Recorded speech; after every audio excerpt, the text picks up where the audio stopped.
does RNA interference takes place in eukaryotes? Mention its importance. So बच्चे देखो क्या कह रहा है, RNA interference. RNA interference. So what is the role of RNA? What is the role of RNA? RNA से बनता है protein. क्या बनता है बच्चे? प्रोटीन. सो RNA इंटरफेरेंस में RNA से प्रोटीन बनने वाले प्रोसेस को इंटरफेयर करना है, स्टॉप कर देना है, रोक देना है, and this process is known as RNA interference. अब हम ऐसा क्यों करते हैं बच्चे, तो ध्यान से देखिए. By making paste, for making pest resistant plant. किसके लिए करते हैं बेटा? पेस्ट रेजिस्टेंट प्लांट बनाने के लिए. क्लियर? सो बच्चे देखो एग्जाम्पल में प्लांट कौन है, प्लांट कौन है बच्चे यहाँ पर? प्लांट क्या है बेटा यहाँ पर? Tobacco plant. क्या है बच्चे? Tobacco plant. नाउ इस टोबैको प्लांट को प्रॉब्लम किससे है? पेस्ट कौन है यहाँ पर? Yes, good. कौन है बेटा यहाँ पर? निमाटोड. सो बच्चे निमाटोड यहाँ पर कौन है बेटा? निमाटोड है बच्चे, कौन है बताइए? मिलेडोगाइनी इनकॉग्निशिया. इनकॉग्निशिया. एंड नाउ बच्चे देखिए ये क्या करने वाला है, मिलेडोगाइनी इनकॉग्निशिया निमाटोड? टोबैको प्लांट की रूट को इन्फेक्ट करेगा और टोबैको प्लांट की क्या कर देगा बेटा? ये रिड्यूस ईल्ड. टोबैको की ईल्ड को क्या करेगा बेटा? ये रिड्यूस कर देगा. सो इससे बचने के लिए बायोटेक्नोलॉजी क्या यूज करता है बेटा? RNA interference. क्या यूज करता है बेटा? RNA interference. सो बच्चे आपको इस टॉपिक में यही बताना है कि RNA इंटरफेरेंस है क्या. क्लियर? सो बच्चे देखिए RNA interference is a cellular defence method. कैसा है बेटा ये? Yes, cellular defence method. Clear? अब इस सेलुलर डिफेंस मेथड में क्या होने वाला है बेटा? ध्यान से देखिए. इस केस में होता है silencing of yes messenger RNA due to, किसकी वजह से? Due to double complementary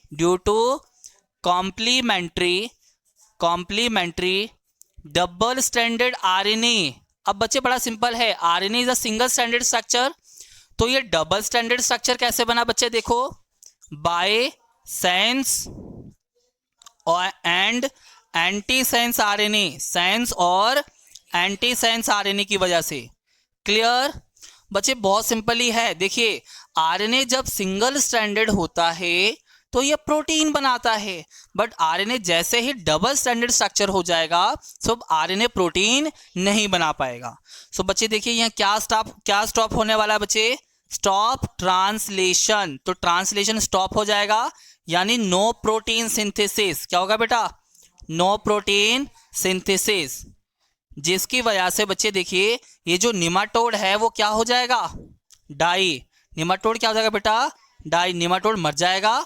yes और नो? प्रोटीन नहीं बनेगा निमाटोड की बॉडी में तो निमाटोड मर जाएगा और हमारा प्लांट कैसा हो जाएगा बेटा? Pest resistant plant. Now the question is, इसके लिए हम वेक्टर क्या यूज करेंगे? भाई वेक्टर भी तो यूज करना है. यस और नो? ये जीन का ट्रांसफर कैसे करेंगे? यस, बहुत बढ़िया. वेक्टर हम कौन सा यूज करेंगे बच्चे यहाँ पर? देखो बहुत सिंपली देखिए, ये प्लांट है बेटा. प्लांट के लिए वेक्टर हम क्या यूज करते हैं? एग्रो, बहुत बढ़िया, agro bacterium tumefaciens. Agro bacterium tumefaciens. शाबाश बच्चे, आया समझ में? Agro bacterium tumefaciens. So this is called RNA interference. दोबारा से देखेंगे. पेस्ट रेजिस्टेंट प्लांट बनाना है. एग्जाम्पल है टोबैको प्लांट. टोबैको प्लांट में ये पेस्ट है निमाटोड मिलेडोगाइनी इनकॉग्निशिया, जो क्या करता है बेटा? टोबैको प्लांट की रूट को अफेक्ट करता है, जिससे टोबैको की जो ईल्ड है वो कम हो जाएगी. इससे बचने के लिए क्या यूज करेंगे बेटा हम लोग? RNA interference. What is RNA interference? RNA interference is a cellular defence method which is also called as silencing of messenger RNA and silencing of messenger RNA by due to complementary double stranded RNA. And as we know RNA is always a single stranded, है ना? ये compulsion है कि RNA single standard होगा तो protein बनेगा. जैसे ही sense और एंटी सेंस RNA कंबाइन होंगे बाय कॉम्प्लीमेंट्री तो ये डबल स्टैंडर्ड RNA बन जाएगा और डबल स्टैंडर्ड RNA से ट्रांसलेशन नहीं होगा, प्रोटीन नहीं बनेगा और प्रोटीन नहीं बनेगा तो निमाटोड डाई, निमाटोड मर जाएगा। क्लियर। सो अब ये एंटी साइंस और ये कॉम्प्लीमेंट्री आरएनए डालने के लिए जो हम वेक्टर यूज करते हैं इसका नाम है एग्रोबैक्टीरियन ट्यूमिफिकेशन। क्लियर। चलिए,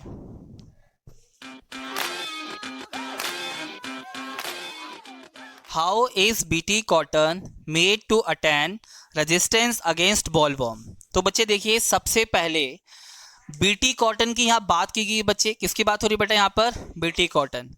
and why it is called BT cotton? Because BT means bacillus thuringiensis। बच्चे देखिए, बैसिलस thuringiensis, बहुत सिंपली समझिए, बैसिलस thuringiensis के पास कुछ स्पेशल जीन्स होते हैं and this special genes is known as cry, सुनिए ध्यान से, cry first A B, cry first A C and cry second A B, cry second A B. बेटा ये जो फर्स्ट जीन है ये यूज करते हैं to kill corn borer, corn borer. Clear. And ये दीज टू जीन, ये जो दो जीन है बेटा, ये यूज किया जाता है to kill cotton bollworm, cotton bollworm. Yes और नो? चलिए, तो बेटा क्वेश्चन ने हमसे बोला है कॉटन बॉलवर्म के बारे में, तो हम बताएंगे cry first A C and cry second A B, ये यूज करते हैं। नाउ क्वेश्चन ये है कि ये एक्ट कैसे करता है, इसको थोड़ा एक्सप्लेन करते हैं। बच्चे देखो, बहुत सिंपली समझिए, bacillus thuringiensis contain this type of genes. Clear. And this gene produce, ये जीन क्या प्रोड्यूस करते हैं बेटा? This gene produce protoxin, insecticidal, yes, insecticidal protoxin. अब देखिए बच्चे, जहां भी बुक में एनसीईआरटी में आपको प्रो और ओजन मिलेगा, जहां भी बेटा आपको प्रो और ओजन मिलता है, इसका मतलब है कि वो कैसा है बच्चे? इनएक्टिव है। तो प्रो टर्म इसमें लगा हुआ है बच्चे, तो प्रो मतलब ये टॉक्सिन तो है बट इनएक्टिव टॉक्सिन है। नाउ देखिए, when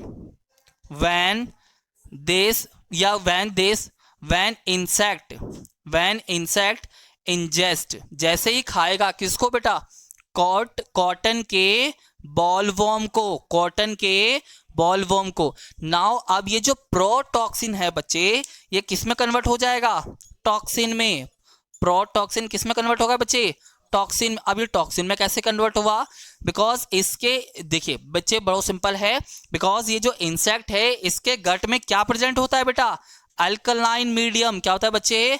alkaline pH. Alkaline pH means base, alkaline pH means base. दो, जैसे बेबी को बेस पसंद है वैसे इस प्रोटॉक्सिन को बेस पसंद है और ये एक्टिवेट हो जाएगा किसमें?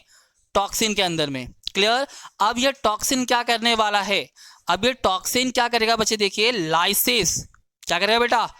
कॉज लाइसिस, लाइसिस और पोर किसके अंदर? On epithelial cells of gut. ठीक है बच्चे। सो गट ऑफ इंसेक्ट, तो इस इंसेक्ट के गट में क्या करेगा? लाइसिस करेगा और ये जो इंसेक्ट है बेटा वो क्या हो जाएगा? मर जाएगा, डाई हो जाएगा। क्लियर। तो जिसकी वजह से जो हमारा कॉटन प्लांट है अब वो कैसा हो जाएगा बच्चे? कैसा हो जाएगा बेटा? Insect resistant. कैसा होगा बेटा? Insect resistant. क्लियर। चलिए एक बार दोबारा देखेंगे बच्चे इसको। देखिए, BT cotton, BT means bacillus thuringiensis, scientific name है तो साइंटिफिक मैनर के साथ लिखेंगे। And bacillus thuringiensis contain these 3 types of gene. तो ध्यान से देखिए, cry first A B only use for corn borer and cry first A C, cry second A B use for the cotton bollworm. Question हमसे cotton bollworm की बात की है तो कॉटन बॉलवर्म का ही आंसर देंगे यहाँ पर। ये क्या प्रोड्यूस करता है बेटा? Insecticide protoxin. प्रो और ओजन मीन्स होता है इनएक्टिव। तो बच्चे देखिए, अब ये इनएक्टिव प्रोटॉक्सिन एक्टिव टॉक्सिन में कैसे कन्वर्ट होगा? When insect ingest cotton bollworm. Clear. तो जैसे इस बॉलवर्म को इंसेक्ट खा लेगा तो उसके गट में क्या प्रेजेंट है बेटा? अल्कलाइन और बेसिक मीडियम, जिसकी वजह से प्रोटॉक्सिन किस में कन्वर्ट हो जाएगा बच्चे? टॉक्सिन में। एंड दिस टॉक्सिन क्या करेगा बेटा? ये लाइसिस, कॉजेस लाइसिस और pore on the epithelial cell of the gut of insect. And lysis pores मतलब फट जाना, वहां पर गैप हो जाएगा, लाइसिस हो जाएगा, जिसकी वजह से जो इंसेक्ट है वो मर जाएगा। क्लियर। चलिए,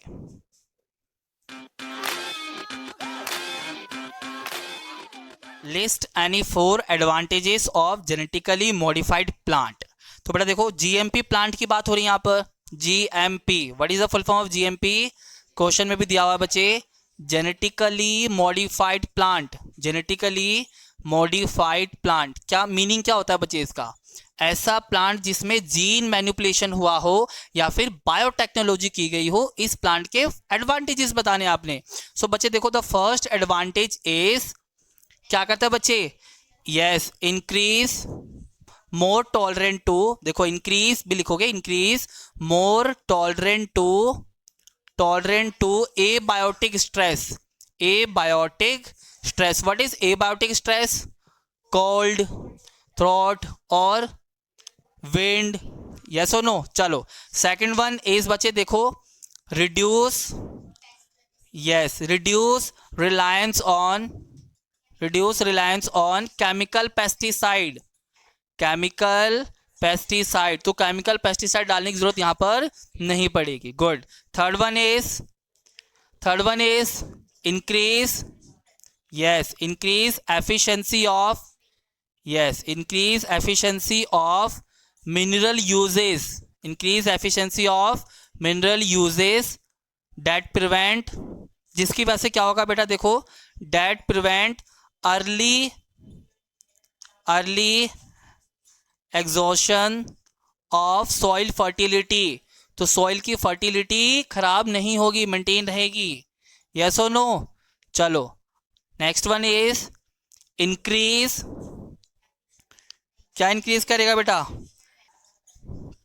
prevent post harvesting losses, good, post harvesting losses, book से पढ़ के बोल रहे हो क्या आप लोग?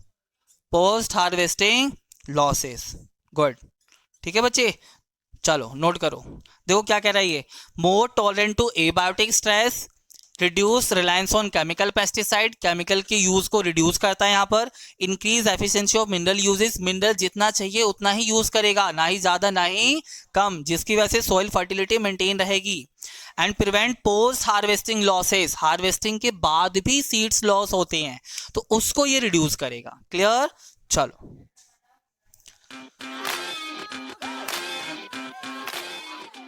Describe the gene therapy procedure for an ADA deficient patient. सो बच्चे सबसे पहले बताइए what is ADA deficiency? Yes, बहुत बढ़िया, एडिनोसिन डायमिनेज, एडिनोसिन डायमिनेज क्या होता है बच्चे इस केस में बताइए? Adenosine deaminase, ADA means adenosine deaminase deficient. बच्चे बहुत सिंपली समझिए, इसमें एज आ रहा है, एज मींस कि एंजाइम है और इस एंजाइम की कमी की वजह से बॉडी का इम्यून सिस्टम क्या हो जाता है बेटा? वीक हो जाता है। And it is a genetic disorder, तो इसको मेडिसिन से क्योर नहीं कर सकते। तो there are several method, like कौन कौन से मेथड मुझे देखो, enzyme replacement therapy, enzyme replacement therapy, और कौन सा था बच्चे? बोन रिप्लेसमेंट थेरेपी, बहुत बढ़िया, bone replacement therapy, bone replacement therapy. बच्चे देखो, लेकिन एक क्वेश्चन में क्या बोला आपसे? क्वेश्चन में बोला भाई जीन थेरेपी बताना है, ये थेरेपी नहीं बतानी आपने बतानी बच्चे क्या? Gene therapy. एंड बच्चे देखो जीन थेरेपी को समझिए, जीन थेरेपी आपने बतानी, तो जीन थेरेपी क्या कहता है बेटा? बहुत सिंपल बात कहता है, देखो क्या कहता है, सबसे पहले हम क्या करेंगे, पेशेंट की बॉडी से लिम्फोसाइट्स जिसके पास, देखो क्या कहता है, एडीए डेफिशिएंट ना, तो उस पेशेंट पे एडीए एडिनोसिन डायमिनेज बनाने वाला जीन नहीं है, तो उस हम क्या करेंगे, उस नॉन फंक्शनल सेल को बॉडी के बाहर निकालेंगे। क्लियर? सो बच्चे देखो, लिम्फोसाइट को बाहर निकाल के क्या करेंगे बेटा? कल्चर, क्या करेंगे बच्चा? कल्चर, ठीक है, लिम्फोसाइट को कल्चर करेंगे, और ये लिम्फोसाइट किसका है बच्चे? पेशेंट का। क्लियर? देन इसके अंदर हम क्या करने वाले हैं, फंक्शनल, क्या करेंगे बेटा? फंक्शनल एडीए जीन को क्या करेंगे बेटा? यस, फंक्शनल एडीए जीन को इंसर्ट करेंगे। क्या करेंगे बेटा?